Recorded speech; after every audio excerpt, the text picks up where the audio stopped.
Hi guys, Rod Astrid. Okay, so today's an LOE. Rod, when did you last fly? I did a trip to Dalaman 2 weeks ago and had time off, and now I'm back in to do my LOE. Okay, and Astrid? I just started a flight yesterday to Palma.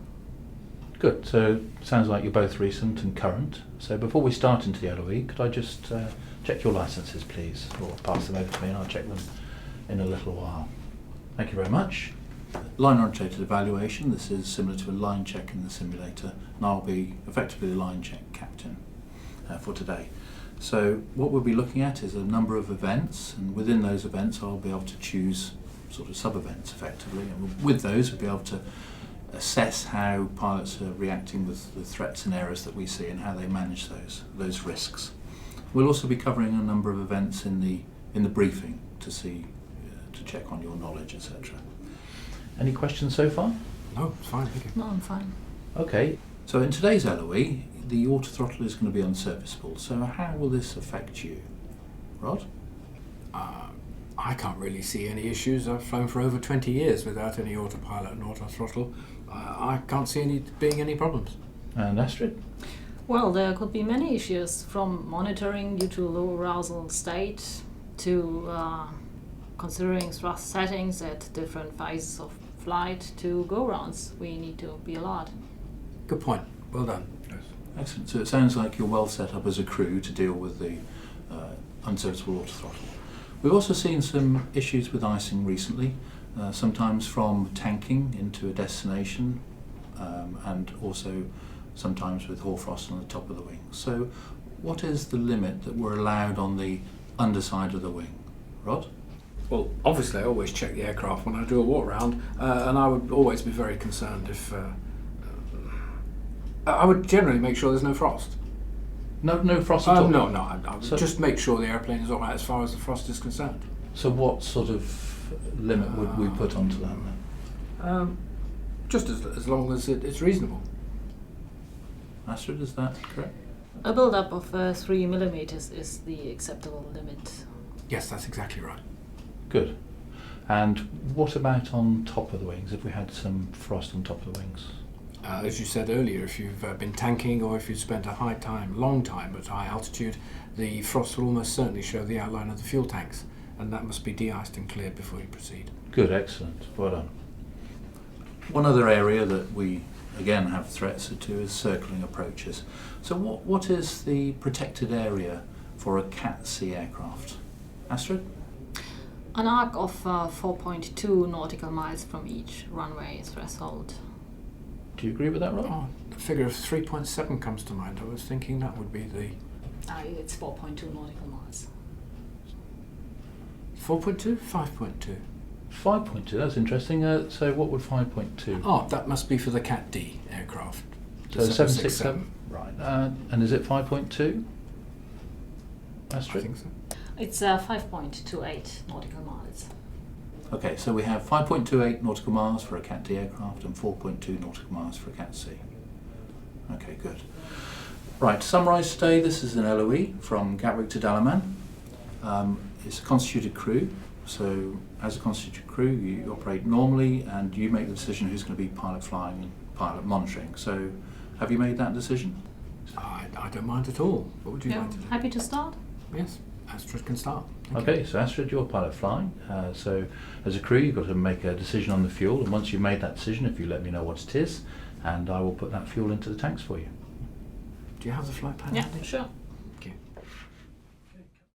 As experienced TRIs, TREs and senior examiners, very often we make our first judgments of a crew's ability in the simulator through both technical and non-technical skills in the first probably 15 minutes of a briefing.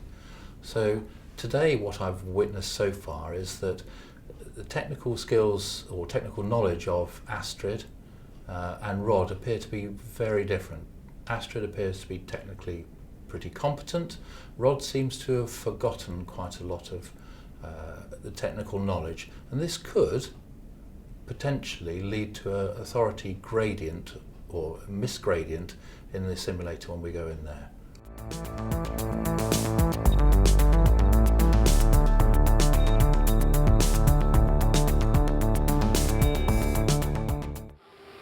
Go fast, Astrid. Yeah. Got to bring the thrust back.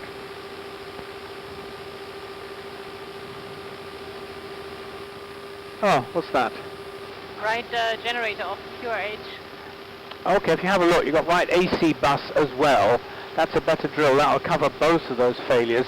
If we do that, I'm sure it's be better to do. Well, are you sure it's the right AC bus? I believe so. If you see there, I'll show you in the checklist. I think it's the right generator.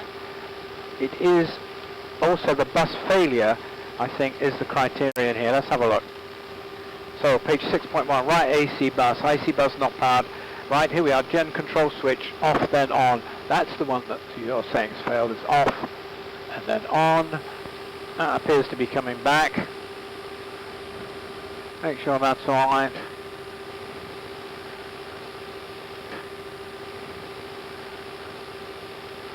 No, that has failed. That right gen is off. Only when reset is allowed, so that can go off. And it now goes, if APU is available, go to step 3, which is start APU, start then on. When the APU is running, we then do the buzz tie switches. So we're waiting on the APU.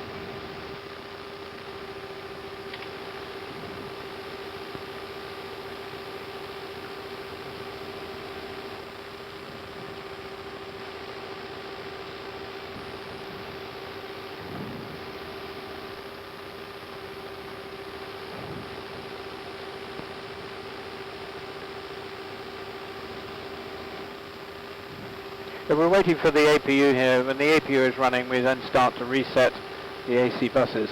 Got no status, so we've got to wait for this APU run light.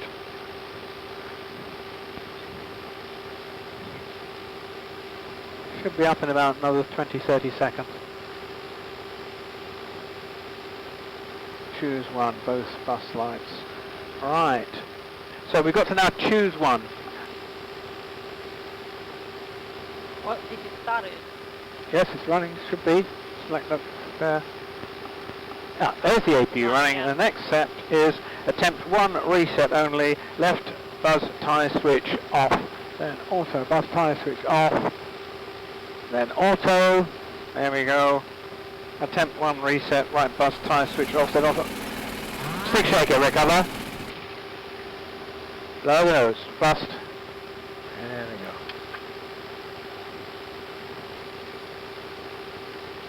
.210, back to 220 then.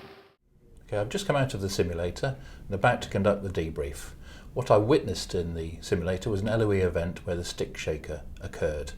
On the face of this, it appeared to be ineffective monitoring. But what I want to do in the debrief through facilitation is to find out the root cause of this ineffective monitoring.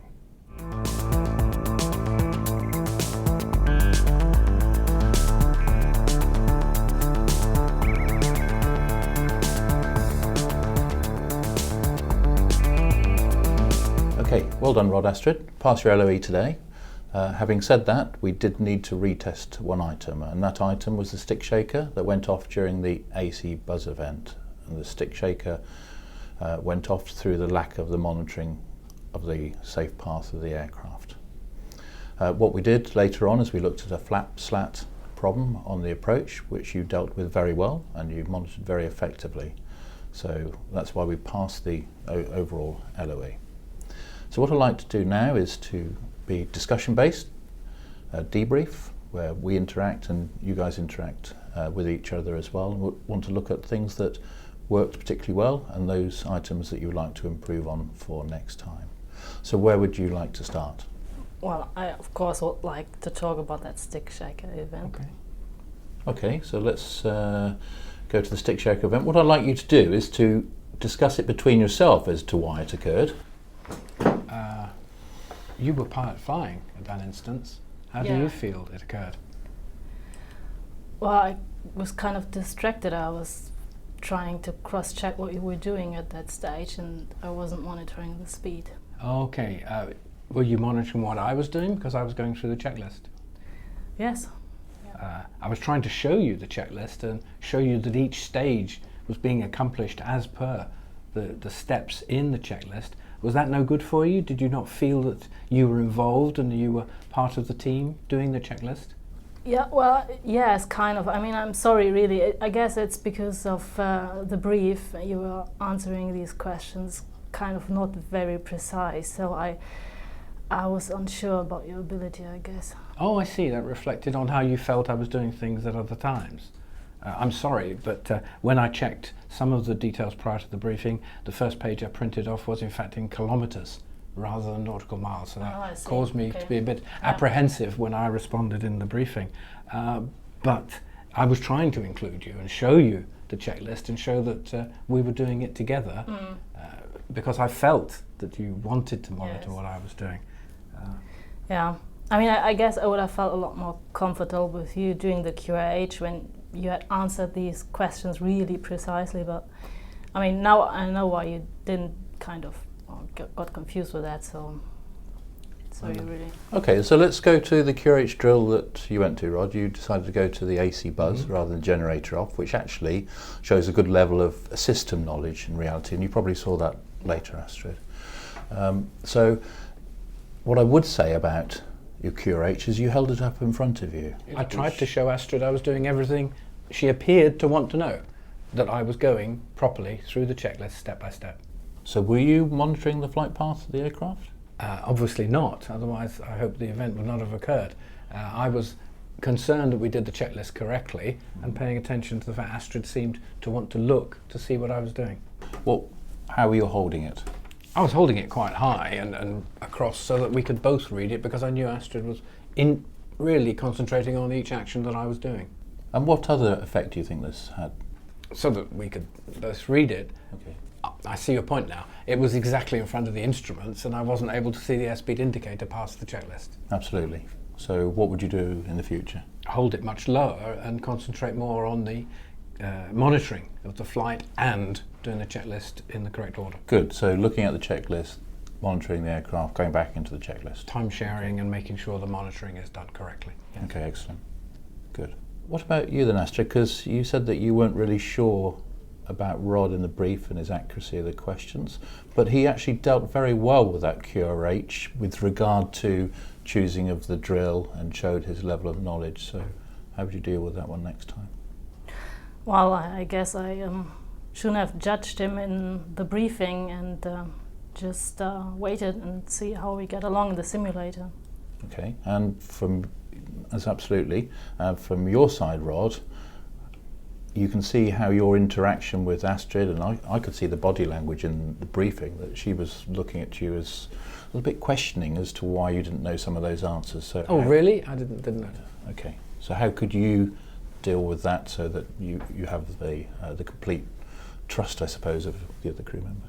I don't know, but perhaps when I'm faced with questioning like that in the flight deck or concerned, perhaps be open and ask or conduct it differently so that we can work together. Okay, very good. So that would make these items a little bit easier. And if we look at our behavioural markers today, one of the items we looked at in that event would be under adherence to procedures, where monitoring skills were erratic. Would you say that would be the case in that particular event?